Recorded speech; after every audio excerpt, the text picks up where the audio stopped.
Hey everybody, it's Amy again with another Dueling Rabbits Productions video about the joys of weaving on Drawlooms. Today's offering is an introduction to the age-old and very beautiful pattern technique, Opemta. In my previous video, Loom Mechanics 101, we examined the setup and weaving of 4-end broken twill damask on a pattern shaft drawloom. With only a few minor tweaks, we can use that very same setup for a variety of different structures, giving us several possibilities on one warp. In my next couple of videos, I'm going to explore some of these options.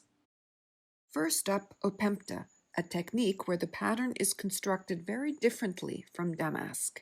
Opemta consists of a ground cloth, usually plain weave, where the warp and weft yarns are similar to one another. A second supplemental weft, usually much thicker than the plain weave weft, is used with warp pickups to create patterns of inlay floats independent of the ground cloth. This universal and very ancient technique is known by different names all over the world, but because I learned to weave it from the classic Swedish text by Lillemor Johansson, I always think of it as Opphämta.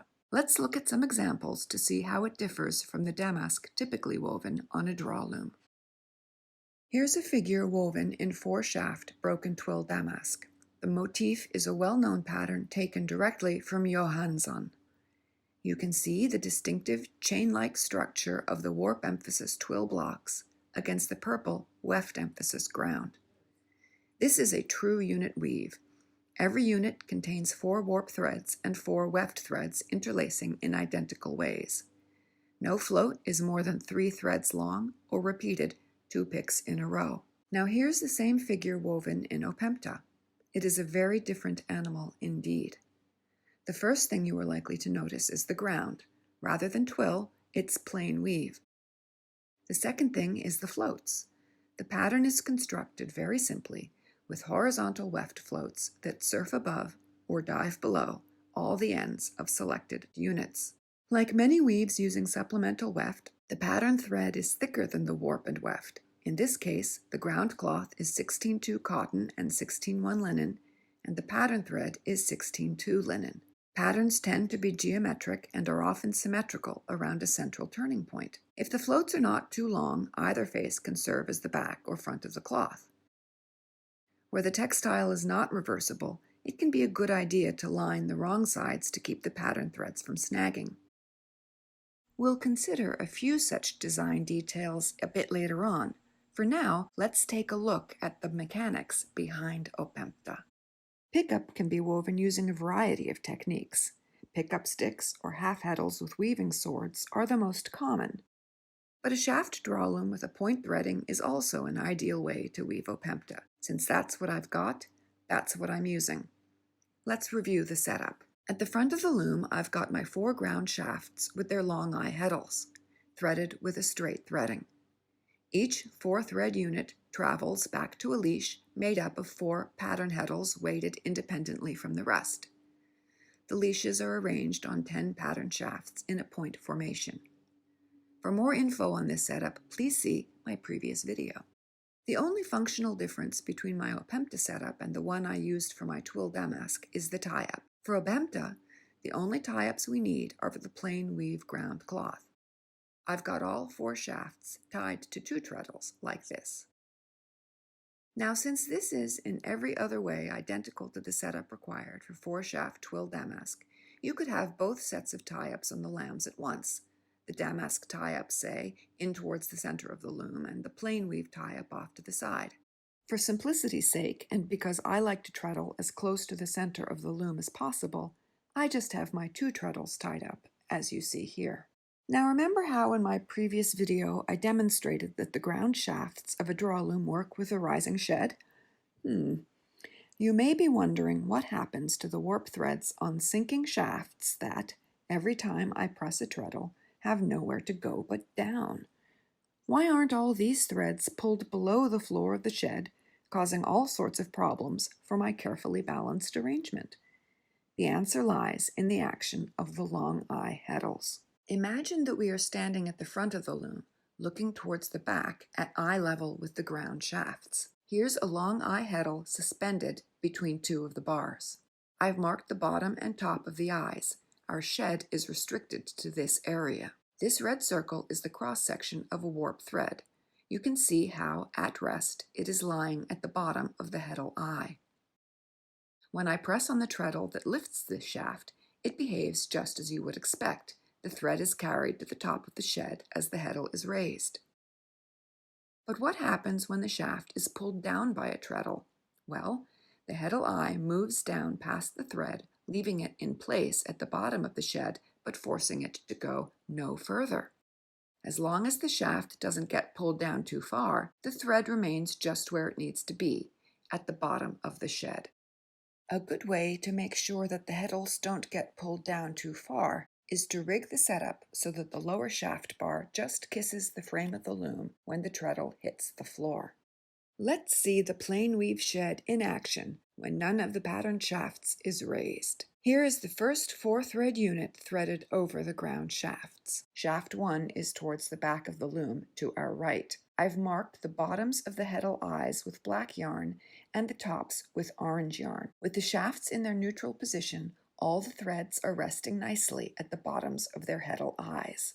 When I press the left-hand treadle, which raises shafts 2 and 4, you can see the threads are carried up to the top of the shed by the bottoms of the heddles, marked with black. The rest of the threads remain in place at the bottom of the shed, barely touched by the orange marks as the long eyes go down past them. I release the treadle and press the other. We can see the same process repeated with rising shafts 1 and 3. Let's watch carefully the first thread on shaft 4 at the very front of the loom. When I press the left-hand treadle, the thread is carried to the top of the shed. When I press the right-hand treadle, it remains at the bottom. Now what happens when we lift pattern heddles so we can achieve our inlay floats? How is the plain weave woven then? In our new sinking shed arrangement, warp threads are pulled down whenever a treadle lowers the associated ground shaft. But the threads at the top of the shed remain there and go no further up, even when a shaft is raised, because the long eye travels past the thread, leaving it in place. Here we are back at the loom.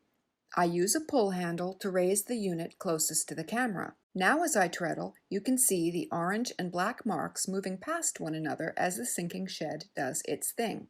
Let's look at the first thread on shaft 4 again. When I press the left-hand treadle, it should stay at the top of the shed for plain weave. And look, there it is. When I press the right-hand treadle, there it is again, this time pulled to the bottom of the shed. Although we still get the familiar cross behind the ground shafts where the two sheds intersect, they are working together differently than they do when weaving damask pattern blocks. The practical upshot of this arrangement is that, for each pick, every warp thread will be in its place at either the top or the bottom of the shed as required by the plain weave structure, regardless of where it is located before a treadle has been pressed. It's pretty neat. So here I am working away on some plain weave to start off my Opemta piece. It's instructive to see the weaving in progress next to the twill hem of my previous damask.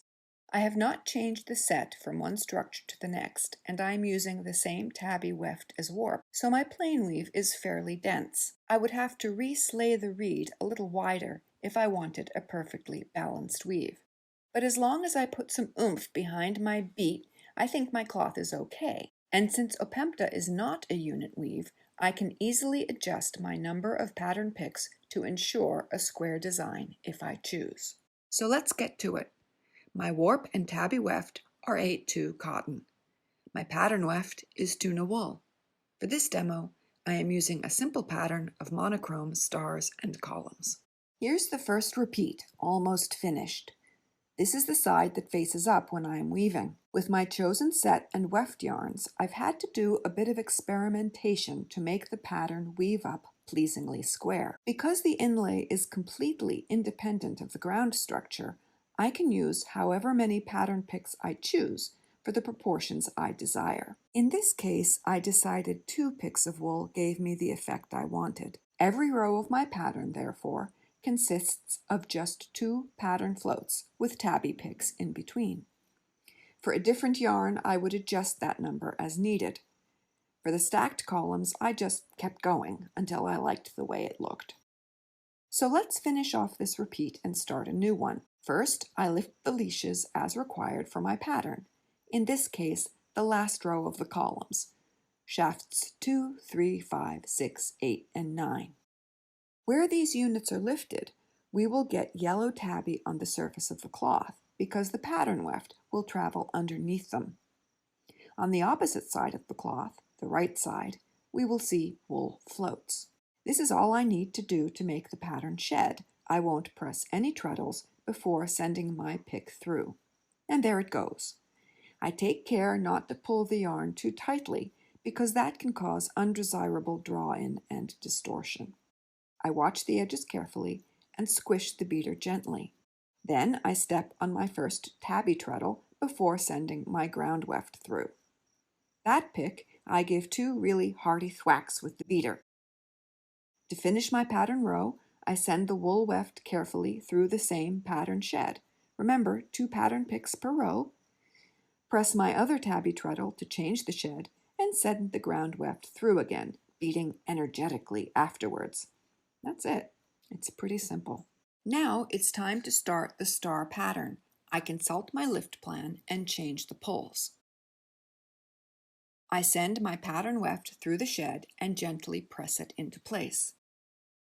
I treadle for tabby and send the tabby weft through. I give that one a good thwack. I send the pattern weft through the same shed as the first, treadle for tabby, and send my tabby weft through again. Thwack. So that's the pattern pick for that row complete.